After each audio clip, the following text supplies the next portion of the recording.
Welcome, everybody, to Dead Talk Live. And tonight it is my pleasure and honor to have with us Shane Johnson, who's been in, well, just about everything. Shane, how you doing tonight? I'm fantastic. Thanks for having me on. I'm excited to be here. Excited to talk with you guys. Absolutely. It's our pleasure. And let's just dive right into it. One of your earliest professional credits was Saving Private Ryan, if not your first one. I believe it was like straight out of college. Is that correct? Well, yeah, it was actually, I was still in college. I was studying it in London at a place called Lambda. And they just were posting audition notices around this school. And it seemed like a really dumb title at the time because, now everybody knows Saving Private Ryan. But at the time I was like, Saving Private Ryan, what a stupid name. But I was like, yeah, I didn't even have a headshot. And then I had a friend who took some headshots real quick. I submitted myself. They called me in and I auditioned. And then, I had the audacity to call up the casting office and say, hey, so, like the school year's over. I'm going to go back to the United States. Like, should I stick around? And they were like, no. You're fine. Go ahead and go back to America. You're cool. And so, of course, like the day as soon as I landed, they were like, hey, yeah, so actually, can you turn around and come back on your own dime and I do can this thing? totally believe that. I can Yeah, it was totally, ridiculous. totally believe that. Now, Saving Private Ryan has definitely become an iconic movie as time went on. It has one of the most intense opening 10, 15 minutes of any Yeah, movie. And you're a part of that opening scene, correct? yeah, yeah. Uh, Um, can you just describe to us, well, what we saw? They were trying to mimic what happened on D-Day as realistically as they could, and it was really graphic. What was it like on the set shooting that chaotic opener? well, it was pretty wild. Being that it was my first movie, I first of all, understandably, was kind of terrified myself, to a degree, which worked for the scene. In the end, you're working with Spielberg, so you're kind of Yes. like, it's a lot. And we filmed all that beach stuff in Ireland. Um, and anyway, the way it felt being there was so. I mean, I'm not going to pretend like it felt like I was at war, but they did such an incredible job back then, because there wasn't a lot of CGI, Yeah. and it was like everything was really practical. So when we were running up to, like, when we were coming up through from the U-boats, rushing it onto the beach, they would have like high pressured PVC pipe in the ocean. So Wow. you would just, all around you as you're running, you're hearing, just like little, it felt like you were being shot at. And then as you look up on the beach, on the beachhead, there was like these pillboxes that had like the huge Gatling guns in there Mm-hmm. with, a German soldier like firing rounds at you. Now, of course, they're not real rounds, but the Mm-hmm. fire's coming out of the end of the barrel. It sounds real. It looks real. And there's bullets going off all around you. And then as you hit the beach, there were detonations. There were little flags like "Don't step here, don't step there," which is also scary because you're like, well, what if I accidentally step on a little flag? And so there was all these detonations going off. And I think the thing that made it feel the most real, a couple of things. One is, first of all, the sound and all that, but then the debris raining down on your helmet as you're running, and the yelling and the screaming and all that stuff just combined. It's pretty easy to kind of get lost in that, and you almost feel like you're not acting because you're just like, and then the thing that was really intense was they hired a bunch of amputees Oh. that were stunt Yeah. people that they would build, fake limbs for them, and then they would step on the flags and literally they just blow their limbs off. Wow. And so seeing that, like, in front of you as you're running, seeing like really seeing somebody running next to you like normally, and then all of a sudden their leg getting blown off was, I mean, it was Wow. great. It was That great. sounds absolutely crazy. Now, being in college still and being your first set with Spielberg, the big budget that was into Saving Private Ryan, uh, it must have been overwhelming, probably to say the least. But what did you take from that when you went to your next project? Did your next project seem a little bit underwhelming coming from something of a budget like Saving Private Ryan? Yeah, I would say that's probably true. But the thing I really took away from it, I mean, you're right, because like I remember sitting down with Spielberg. It was pretty wild, like just the two of us sitting down underneath a tent in director's chairs, talking about Lambda, my education, and his daughter was going to RADA at the time, which is kind of like the sister school of Lambda. And so we were just bullshitting. It was like I was hanging out with my uncle. It was like, but my heart was pounding because I'm sitting here talking to Spielberg, for crying out loud. And the whole time we're talking, he's sort of sketching on I think it was a napkin. He was just kind of sketching, and we're bullshitting. And then his director of photography, I think it's Kaminsky, maybe, like I think that's who it was. And he's like, so hey, and he hands off the napkin, and he just says like, this is what I'm envisioning, and it's that amazing tracking shot that it was just like all happening right there. It was just really pretty magical. And but the thing, you asked me what I took away from that film, other than those incredible experiences and all that, was a lot of the guys in that film are self-starters, are guys that put themselves on the map. As a matter of fact, it was Vin Diesel's first big movie. That's right. And he had done a film that got into Sundance, that he wrote, I think he produced, directed, starred in it. Like it was a Vin Diesel production that got into, and he was a nobody, and it got into Sundance, and Spielberg saw it and said to the writer, who I think his name was Robert Rodat, he said, write this guy a part, which is one of the reasons why I think his part is fairly small and ends pretty quickly, because I'm sure the movie was already written, but he thought so much of what he did that he's like, you have to write this guy a part. And he has a great, really memorable part in that movie. And then on top of that, you've got Eddie Burns. It's an all-star cast. But Edward Burns is somebody that produces, writes, directs. Same with Giovanni Ribisi, Adam Goldberg, Tom Hanks. I mean, a lot of these guys are they're not waiting for the phone to ring. And that really struck me, because I was like, I can take a cue from that. And that clearly Spielberg respects these guys, but also that's what you want to be. You want to be somebody that's kind of designing your own fate rather than just hoping your agent gets you a job, Exactly. And I totally have such respect, and like it sounds like you do as well, people who don't wait around for the phone to ring. They make their own opportunities. And that's just hearing that story about Spielberg and just that napkin sketching and his creative process, it just feeds into the mythology of this man and just how brilliant and historical career he has and is ongoing. What would you say Private Ryan compared to another big movie, Behind Enemy Lines? What would be the similarities, the differences? Behind Enemy Lines stars my favorite actor of all time, and Gene Hackman. I'm a huge Gene Hackman fan. What would be the comparison between the two movies?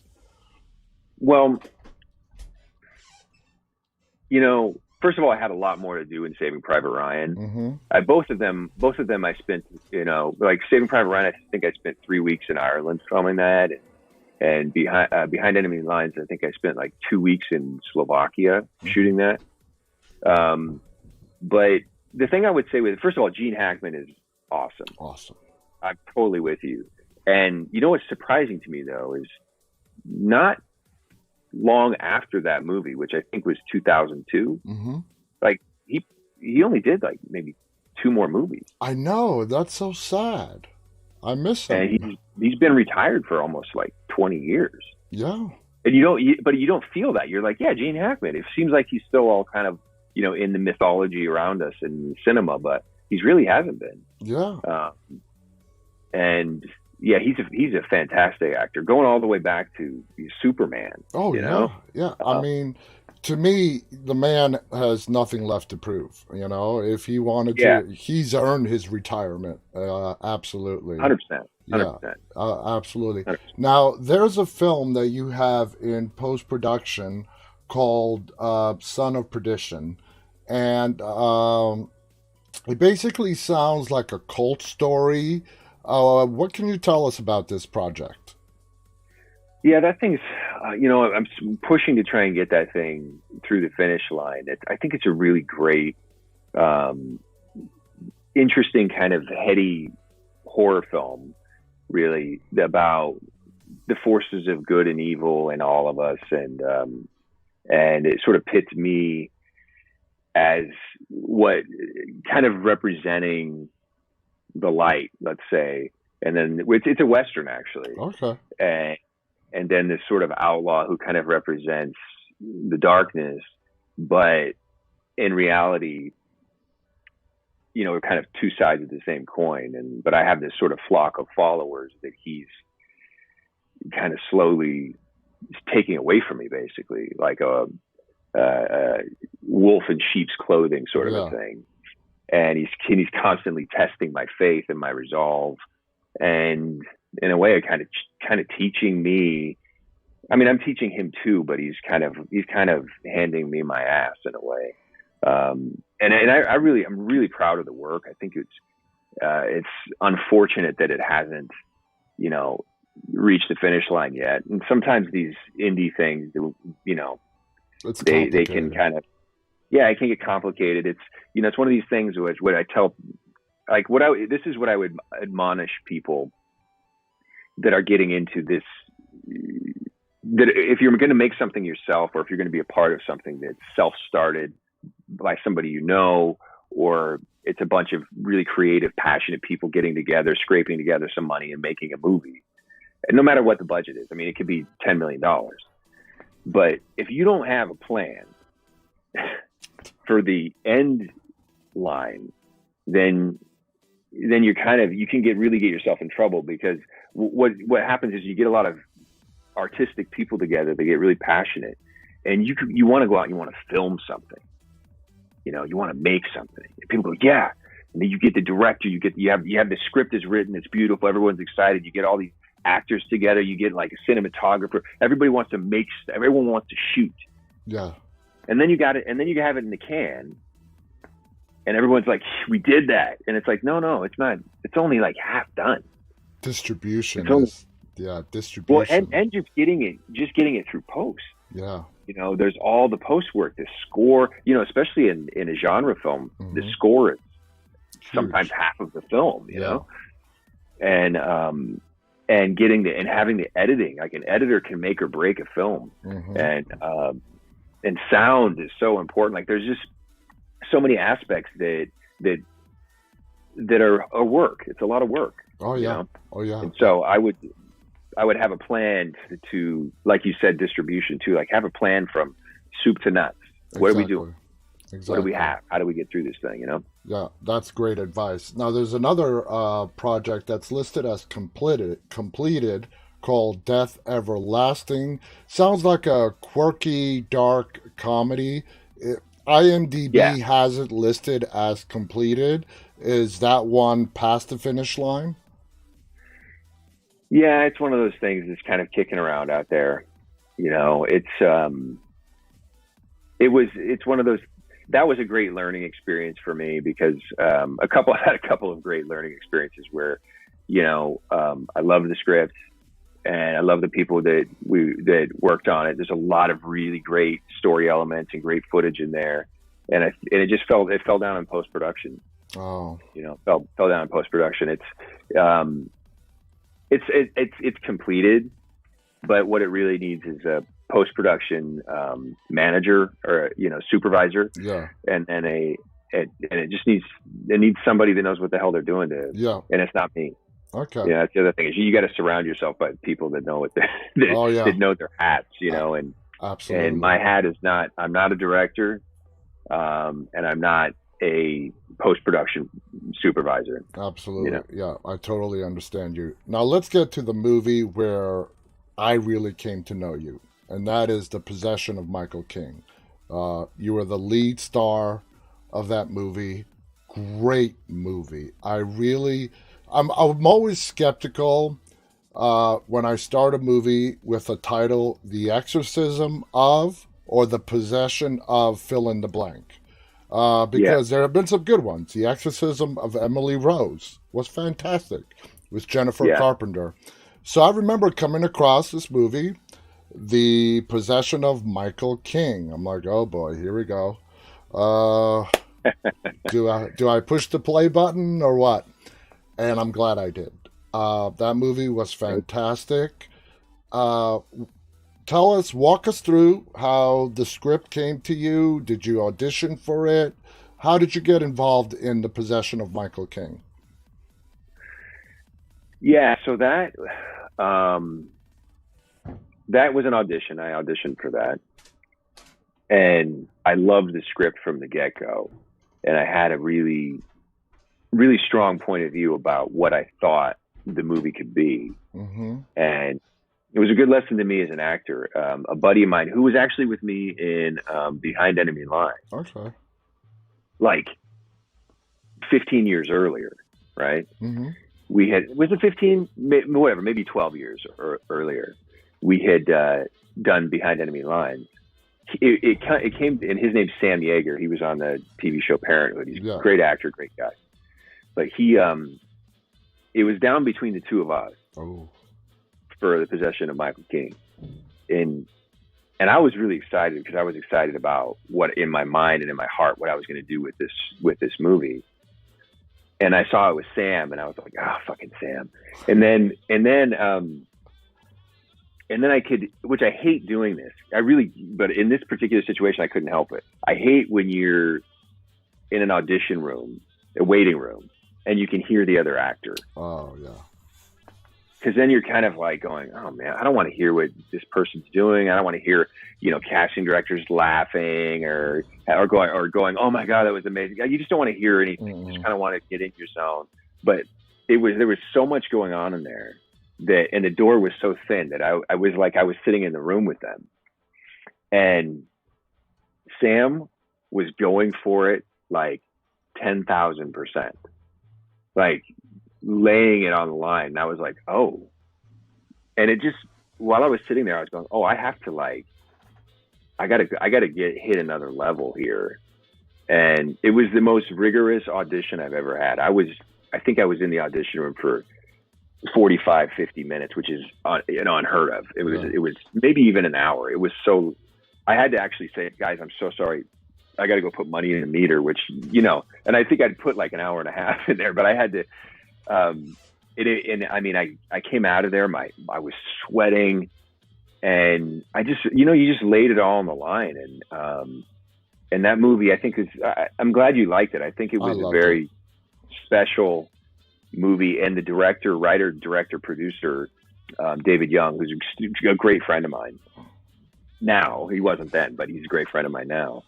I think he did a great job with it, and I think the movie would have actually taken off in a much bigger way had the production company that same year while we were filming, Pitch Perfect came out. Oh, yeah. And that was also their movie. And so I think they were like, oh, okay, all hands on deck. We're doing Pitch Perfect too. This movie's huge. And I think that they other things started to get, take on. There's like a limited budget and they put more into Pitch Perfect. It wasn't the budget. It was because our budget was fine. It was more a matter of like Paul Brooks and those guys and the attention that they were giving our movie, because they were on set with us and they were talking about the footage that they were getting. They were so excited about The Possession of Michael King. And then halfway through filming, Pitch Perfect came out, and I think they just all kind of were like, oh God, we have a cash cow here. And so I just think that my point is that I think there would have been much more of a push, because they had to deal with Universal. There would have been much more of a push to get it into more theaters. and to push I it out there agree. more. I agree. It's a very underrated movie. Like I said, around that time, a lot of movies with similar titles, even today, they're still coming out. So you're kind of, okay, you read any synopsis is going to make a movie sound good, right? But you get into this and it immediately draws you in. And I'm trying to, I've seen the movie 3 times now already. And each time that I watch it, I'm like, okay, what makes this movie so different? I think it's first of all, great acting. The story is good. I like how the director picks and chooses what they show us and don't show us. For example, they don't show us Michael King's wife dying. Uh, I think that's very important. I think that plays well into the story. 1 minute in the beginning, you guys are a happy family through that movie footage that we're seeing. And the next thing, you go and visit that spiritual advisor, tarot card Wasn't reader. she great? Yes, yes. She's so And good. you are angry. You're like, if it wasn't for your advice, me and my wife would have been in Europe and she would still be alive.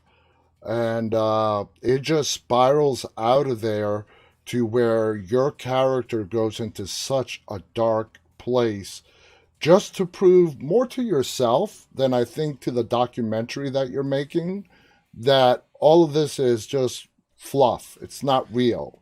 Ghosts don't exist. Spiritual advisors are crap. And then, well, you learn the hard way that it's not the case. How did you feel about all the dark scenes you had to do as Michael King is trying to disprove the whole mythology of spirits, ghosts, and demons? You know, and you've talked to so many more guys that and gals that have done these kinds of movies than I have, but I'm sure there's a fairly similar kind of answer you get, which is that you approach it as an artist, as an actor, kind of going, oh, I'm excited about this project, and that gets you through the door. But then once you start really considering some of the things you're doing and some of the things you're saying, they become really sort of spine tingling, and whether you believe in God or the devil, or if you're an atheist, or there's still, everybody still has like, well, I'm not really sure. Mm-hmm. And that's the thing that came up for me. Like, I remember when I was working on the scenes and I was by myself in the basement and there's nobody else in this house, and I'm working on this stuff and I'm having to say things like challenging the devil, Provoking, yeah. to prove himself to me. If you're so powerful, if you're so real, show me. I mean, even just saying this to you right now, it's like I have a sensation Mm-hmm. about it, because it's like, and imagine being in a dark room by yourself trying to get in the zone, and you're going over, and I'm going, oh my God, I gotta cancel. Like, don't go down this road. And some of the things that started to happen to me throughout the filming of the movie were really troubling to me. Wow. In a way that I was like, oh man, this is like, as an example, a couple examples that I thought was pretty wild. One, the ants. There was this thing with crawling and ants, Mm-hmm. right? Yeah. Everywhere you were, And I there was remember, an ant. yeah. So and they were very special ants that they'd searched to get these huge ants so that on camera they looked awesome, because Mm-hmm. they were huge. And so when they were crawling on me, which they were all crawling in my ears and my nose, they were all over the place. They were massive. And so you cool them down, like they put them in the freezer or something, cool them down so that they moved more slowly. It was weird. They were ant wranglers. But anyway, so I'm trashed after a day of filming. I go home. I don't want to bother my wife and kids, so I just pass out on the couch, and I wake up in the middle of the night and I'm just covered in ants. Literally? Yeah. Wow. Not the ants from No, the I movie know. shoot. Yeah. I just happened to have had a bunch of ants like show up Wow. on my couch in my house while I was sleeping in the middle of the night, and I was like going, oh man. And I know that a lot of people are like, oh, you left a banana out, Yeah. whatever. Like there's of course you can excuse it away, but it's still putting yourself in that situation where you're trying to stay in that zone and you're filming every day and you're staying in this place. It's kind of dark and kind of weird. And then one of the craziest ones is there's that scene where my daughter comes to me and says, "Daddy, I had a nightmare." When you're the monster. Yeah. Yeah. And I'm like, exactly. I get down on my knees and I'm like, hey, well, you're okay. There's nothing, everything's, I'm here. What was your dream about? And she's like, it was about a monster. And I was like, well, what did the monster look like? She says, it was you, right? Mm-hmm. And it's just sort of clocks something in Michael King that like, oh shit, this is going off the rails a little bit. So no lie, man, he would have been, he's 14 now. He would have been 6, maybe 7. Wakes up in the middle of the night, comes out, wakes me up. And I was in bed with my wife, but so he wakes me up. I don't want to wake up my wife. Mm-hmm. So I'm like, I get him out of the room and I'm like, what's going on, buddy? What's going on? And he's like, I had a bad dream. And I was like going, and I immediately was like, because I just filmed maybe 2 nights before that scene. And I was like, all right, let's see where this takes us. Let's see where this takes us. And so I say, okay, well, what was your dream about? And he's like, there was monsters. And I was like, oh, you got to be shitting me. And he's like, and so then I was like, I'm just going to go into the movie now. And so I say, well, what did the monster look like? And then he took it in a different direction and it wasn't like spot on. But I was like going, that's just so close. That's quite a coincidence. And I'm not shitting you, man. These things happen. But in a way, I think it actually helped me to sink into the character more deeply, because when we were filming, it was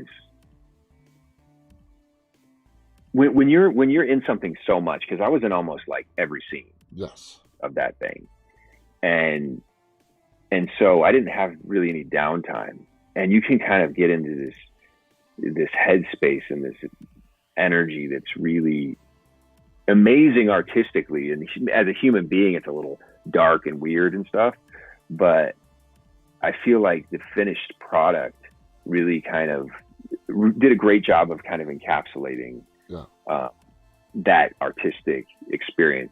And it's honestly, it's one of my proudest achievements is that film. And as a matter of fact, we're talking about doing some kind of, maybe, I don't know if we're going to do a sequel or if he and I are just going to team up on another film. But I think he's a fantastic writer. He's got some other great stuff going, and I'd love to do some kind of, I don't know how to do a remake with that, or not a remake, but like a sequel. Well, especially how it ends. But yeah, exactly. Yeah. Exactly. It would have to be a very different kind of movie. But we're gonna do something again. For me, the part of the movie where you were great, but where really you were like 1,000% spot on, is when you're sitting in your little office studio, and you're like, okay, I believe you, you're real, and you want out, but there is no out. Once you invite the devil in, there is no way out. And you played that scene so brilliantly, the look of fear that you had on your face, knowing that you're trapped, and which led up to the ending, to where you were being systematically possessed by a demon, and you were about to hurt your child in the movie. And you made the ultimate sacrifice of jumping out of that window. But that scene of you sitting alone and literally negotiating with the devil, what kind of headspace did you get into that to film that scene? It's funny how having, as an actor, when you have stuff that loads you up as a human being in a certain capacity, the acting sometimes kind of takes care of itself. Because are you a dad? Oh yeah, 3. Yeah, I've got 3 teenagers. I've got a 14 and an 11-year-old, and when as an actor, all I have to do in a situation like that is, even briefly, because I don't even like really going there, but just briefly kind of touching on my kids, and if I'm a danger to my kids, and I immediately just makes me, I just really get captured by not only the emotion of it, but also just this strange sense of like, I will do anything to protect my kid. Exactly.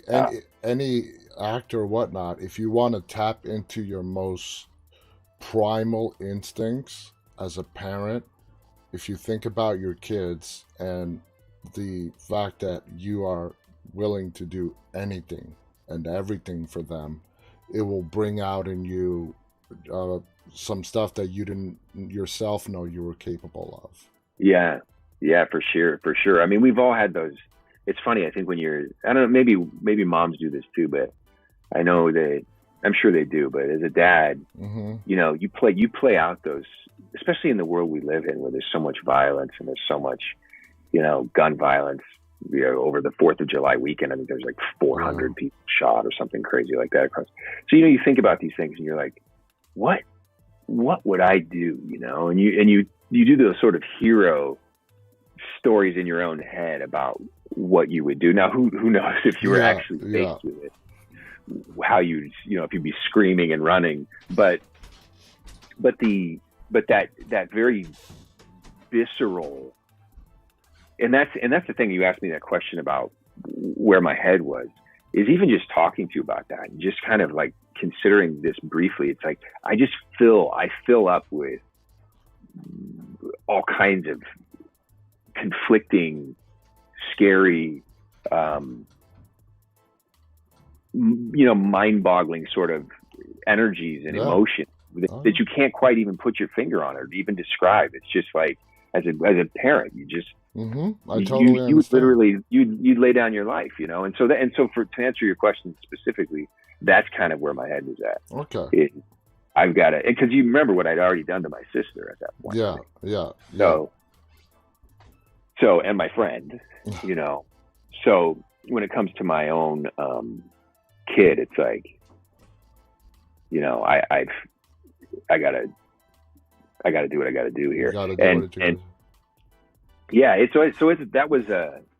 Those were all like just great. And honestly, a lot of that's the writing too. Writing was so good, and he really let me take my time as a director.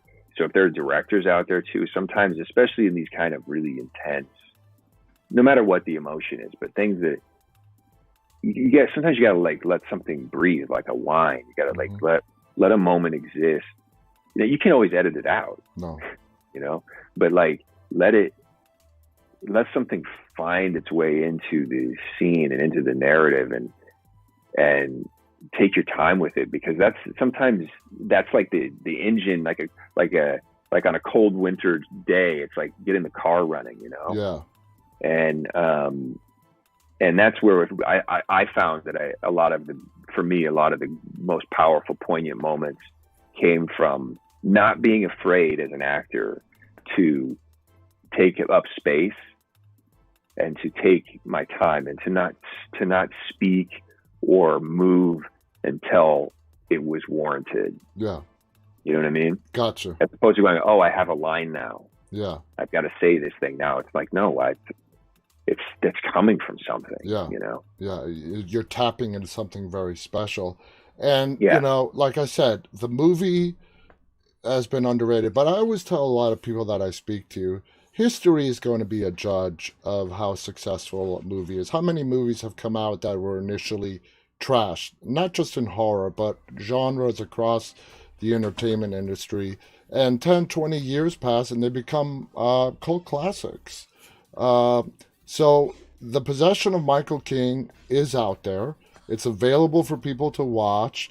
It has awesome user reviews, critic reviews, and I still believe as time passes, it's gonna keep climbing, hopefully, and especially if you guys do some kind of a continuation to the story, it will Yeah. definitely revitalize interest in the first movie. So I hope that happens Yeah, because I agree. yeah, And you're right, because things can find a new audience too. mm-hmm. Like, we're seeing it all the time on Netflix where Yes. just some movie that was made, sometimes some of these things are like 30, 40 years old. You'll just Mm-hmm. see movies that are all of a sudden up there and you'll be like, oh, what's this?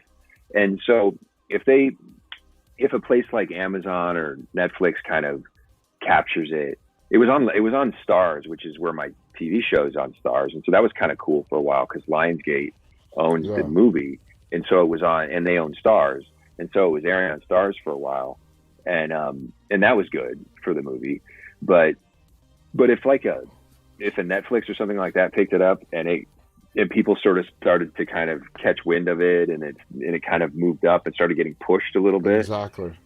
It could definitely take It could off. definitely take off. It's not one and done. It's not the movie came out, it spent X amount of weeks in the theaters, came out a month after DVD release, that's it, it's said and done, it's locked up. No.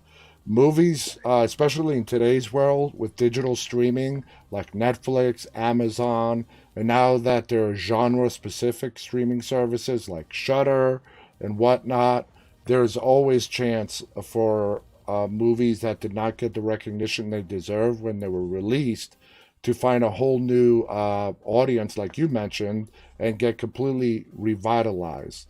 Now, moving on from Michael King, let's talk about your TV experience. You were your longest running TV stint is on a show called Power.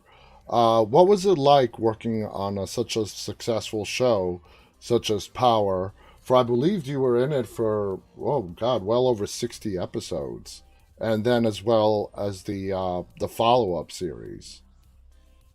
Yeah, I mean, it's honestly that I got I did Michael King, and then I did one of the director's friends saw me and saw an early cut of Michael King and put me in an episode of Criminal Minds where I also got lit on fire. I got lit on fire in Michael King a few times, and then in Criminal Minds. I just got to stop you for 1 second. I've done well over 70 interviews. I think maybe 5 of my guests have not been on Criminal Minds. A show it ran for 15 years. It's like everybody's been on that show. But sorry, go on. Yeah, especially if they're LA based. Yeah. I get a lot of New Yorkers have done like the SVUs and all those things. But anyway, and then pretty much it wasn't that far after that, maybe 6 months, that I got Power. Mm-hmm. And we ran for 6 years, like you said, and now I'm on the spinoff. I just finished 8th episode of season 2 on the show. It's called Ghost. Yes. I finished that yesterday, and wow. so we finish in a few months, and then hopefully we roll right into the next season 3. So that will be at that point. At this point, it's been 8 years playing since 2013. Playing this character, and it's been, as an actor, man, honestly, in this day and age, in any profession, but as an actor, to have a gig that lasts for 8 years, that you enjoy doing, and that you like the people you're working with, and you like the character you're playing, and it's like you're winning a lottery, Not only job security, but you love your job.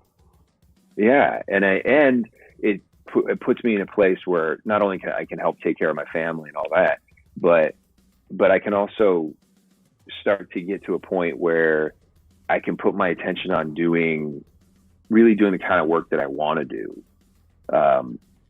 that's designed by me, because and what I mean by that is, most of the stuff we do as actors is somebody else's vision, somebody else's concepts, and you're breathing it to life, which is amazing. And then, you get to a certain point where you're kind of like, these are the stories I'm interested in telling. These are the kind of characters I like. And this is the kind of stuff I want to do. And then hopefully getting enough kind of cachet to be able to make some of that stuff happen. Like, for instance, a follow-up to Michael King. I like, and I feel like because my stature has grown since then too, and because I have so many incredible relationships now, I could really bring together an awesome group of people and help make something really special that would not only help catapult that, David and myself, the director, but also, like you said, sort of shine new light on Michael King, and kind of bring that up as well. And I have a lot of things I'd like to do. And this show, I feel like, has been a real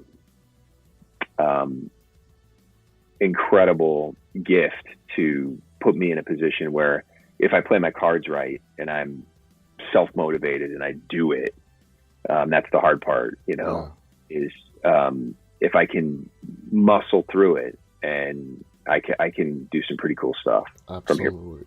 Now, we hear a lot of times, especially with people who've been on a particular TV show for a while, that the writers really get to know the actor and they start writing the character based around that actor. Would you say that experience applies to you in Power with your character of Saxon right there? Have the writers started writing to your strong points? I 1,000%. I mean, it's a show. For those who don't know it, it's an urban drug drama with sex and violence, and I play a federal agent, sort of. Not really. He's a U.S. attorney, but he's basically like a Fed. He's like a national cop sort of guy, right? Yeah. And I'm on the show, I'm a bad guy, but in life I would be considered, I guess, a good guy. Yeah. But what I bring, one of the things I bring to the show is a lot of humor and a lot of which is not necessarily common in that sort of urban drug drama energy. And so, I play an asshole, like he's a prick, and he just has a strong point of view. And the audience loves to hate my character. I get threatened so often. That's how you know you did a good job. Yeah, people are constantly like, "Oh my God, I hate you. If I ever see you, I'm gonna punch you in the face. I can't, like people." And so I'm eliciting, a strong response from people, and certainly the writers. I think, they don't necessarily. It's kind of an unspoken thing. I think they give you something.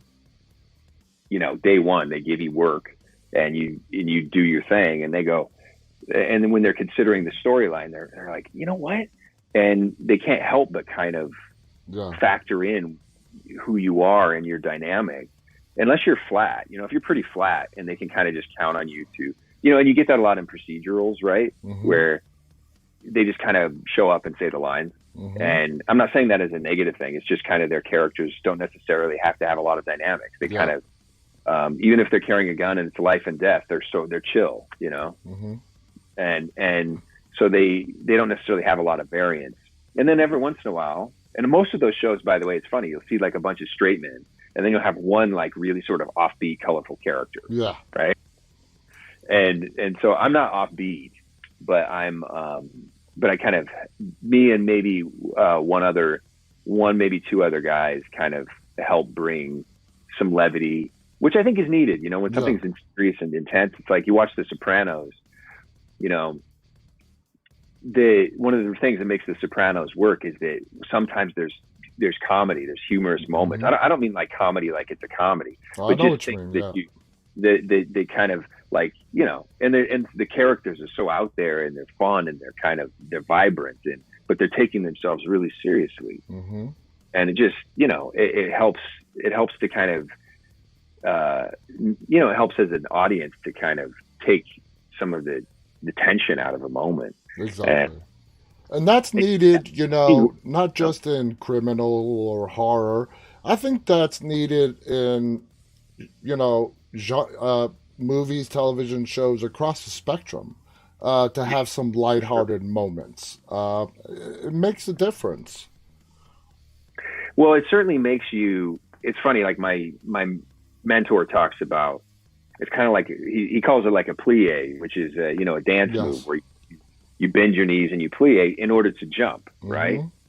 But if you try and jump with straight legs, you're not really going to get anywhere. And so sometimes, if you're going for intense danger, it's like Christoph Waltz, right? And in Inglourious Bastards, he comes in and he's just like delightful and he's funny and he's kind of like everything's kind of light and you just know and it's terrifying. It's terrifying because you just know the other side of that. Yes. And to me, I think he did an incredible job in that. He did. And to me, I take a page from that. I'm not saying that my stuff is that sort of intense, but I take a page from that because I feel like if he came in and he was just being the bad guy, and he was like, "Where are they? I know somebody's in this house. Sure, tell me where they are. I'm ripping your fingernails out." Yeah. You'd be like, "Oh, okay, that's the standard sort of like bad." But because he came in and he was like, "Do you have any milk?" And he's like, he's just like everything. It's the psychological warfare, Oh yeah. And you're at home just going like, "Oh my God!" Like you're sweating, Yeah. And it makes because anybody that saw that movie remembers that. He won an Oscar for that role. So yeah, I mean, it's good to see. And it put him on the map, right? Exactly. How do you feel Power handles the very difficult and real topic of racism and the justice system today? How do you feel its approach to it is? Well, I feel like it doesn't necessarily have an answer to it, but it shines a light on it. You can't. I mean, that's the place in which the show takes place, and you're rooting for, the heroes. The anti-heroes of the show are, for the most part, African American. Yeah. And then you have on the other side of that coin me kind of representing law enforcement essentially. Yeah. And other people too. But it's kind of like that tension that you see that it's funny. There's just a lot of I think you also kind of get the cultural themes of why certain things exist and why certain drives are there. And even though people might watch it and go like, why are you making these choices? Why, young black man? Why are you making these choices? Right. Mm-hmm. And aren't you educated enough to see what the future holds for you if you continue down this path? Mm-hmm. And yet you also get a sense for why those guardrails that have kind of been put in place to kind of keep people stuck and set and give and their options like negotiated and by other powers, kind of like going, no, this is your lane. Stay in your lane. Yeah. And the struggle to get out of that lane makes people, the heroes in this case, the struggle to get out of that lane makes people cross criminal lines and cross kind of ethical boundaries because they're after something that's noble. Yes. They're after something noble. And I think that's the thing that thematically I feel like is really exciting about the show. Exactly. It's basically the question, does the ends justify the means of getting there in a way? Now, do you think Sachs's exactly. Do you think Sachs's approach to justice is effective? Not at all. No. Not at all. I'm very driven, Ice being Sachs, I'm very driven to win. Mm-hmm. And it's one of the reasons why he's so kind of like you want to punch him, because he's competitive. He wants to win. He comes from a family that has high expectations of him, and he fails. And because at least for a lot of the show, he's not really in it for the right reasons. He's in it to prove a point. He's in it to get a gold star on his lapel. Yeah.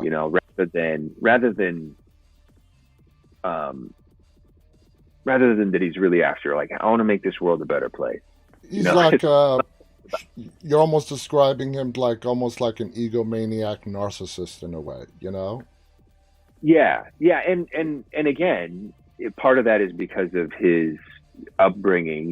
He comes from a very successful family with money and privilege and all that stuff, and he's chosen to go, you know what? No, I don't want any of that. I'm going to take a public servant job essentially and make a tenth of what I could make if I went into the private sector. But I have a point to prove. It'll feed my ego. Yeah. And he rises in the ranks there, and he's just got conflicting reasons for why he's doing what he's doing, and they end up catching up to him. They catch up to him, and it's so in a way it's like everybody sort of creates their own justice on the show, really. And I think that's kind of to some degree the theme from the showrunner. I think she's interested in people kind of earning their own justice. Okay, I mean that makes perfect sense. How do you feel about the spin-off Power Book 2 called Ghost as compared to Power? I mean, is it the same experience going from one show to a sister show like Power, which is called Ghost? It's Power Book 2, the full name, Power Book 2 Ghost. How does it feel going from the mother, I like calling them the mother shows, into a sister spin-off? Well, the thing that's pretty cool is the show, the Power was such a massive hit that, we had like 10 million viewers. We were like the second biggest, and then eventually the biggest show in premium cable after Game of Thrones. It was like Game of Thrones, and then Power.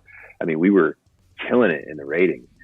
And so when the mother show kind of came to a close, I think it was kind of a no-brainer to do something. And it was such a big hit that they ended up doing. They have like four spin-offs.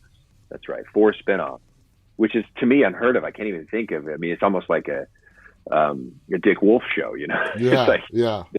There are 4 spin-offs, 3 of which are currently in production. And I think they're all going to be like Raising Kanan, which is based on 50 Cent's character from the original show. Mm-hmm. It's set in the 90s. It's a period piece. It looks incredible. It airs on the 18th of this month. It's like it's the premiere. And I think it's going to be incredible. The cast is insane. It's going to be great. And then Tommy, the Tommy spinoff, which is Joe Sikora's spinoff called Force, is coming out later, and that's filming right now with, again, an incredible cast.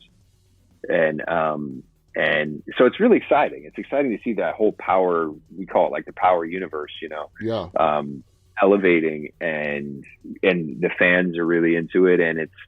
But to answer your question about me and the ride on Ghost, it is very different. It's very different, and it's cool because we've kept a lot of the elements of Power, and then we've also added this whole really younger sort of dynamic. You're getting to sort of see like a young Ghost. It's based on his son, right? So the original Ghost, James St. Patrick, he dies in Power. Spoiler alert. And then his son who's just coming of age, so it's kind of a coming of age thing too, is starting to kind of take on that mantle and become this businessman, drug dealer, but he's also coming into his own, and he's becoming a king in a way. He's becoming a king, and all the things dodging all the things that are coming at him, and managing his kingdom. while as he's elevating, and of course I'm still there, a thorn in his side. Yeah.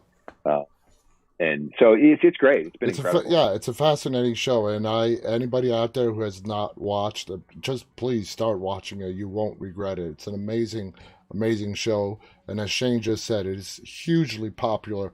We're almost out of time. The last question I want to ask you, as your career progresses, do you have any interest in doing more stuff or getting more involved in behind the camera work, producer? You said you're not a director. Do you want to be a director? Do you have any interest in directing?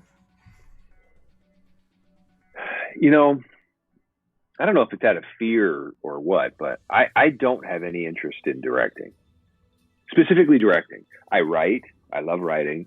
I love producing. I love the teamwork of that. I love actually casting. I love kind of being part of a producing group that's casting, like going, hey, who can we get? Who do we know? Yeah, you know this person, you know that. You know, I love pulling together passionate casts, and I love writing work. I actually like writing as much as I like acting.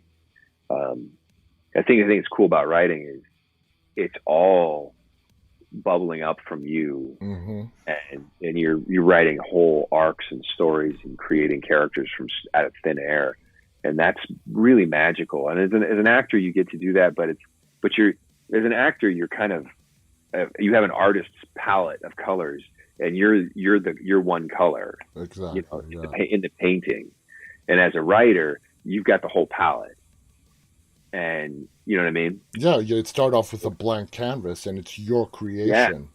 Yeah. That's really exciting, and I really do enjoy producing. It's tough, but I enjoy producing. The thing about directing is that, and maybe this is not true, but I feel like as a director, you have to have, like, I shouldn't say you have to, but it certainly behooves you to have a wealth of knowledge about film vernacular, and you know, knowing shots, and being able to talk about, like, oh, remember in this movie when this director did that scene, and that your cinematographer is like, yeah, totally. It's like, yeah, something like that. Or I want to recreate, remember in this movie when that director did this and that, and then remember that lighting scheme, remember that whole movie. And I'm not that guy. Like, I watch movies like a fan, and I know that, you know, it's my mentors, like, you can't watch movies like that, meaning you have to kind of be able to study them. Yeah.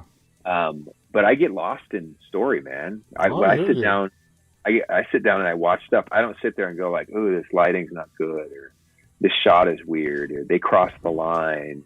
You know, I don't think like that. I'm with you. That's how I watch movies. But I've met people, my daughter actually, who's a film student. You know, she's like, did you notice that they did that 20-minute scene in one take? I'm like, no.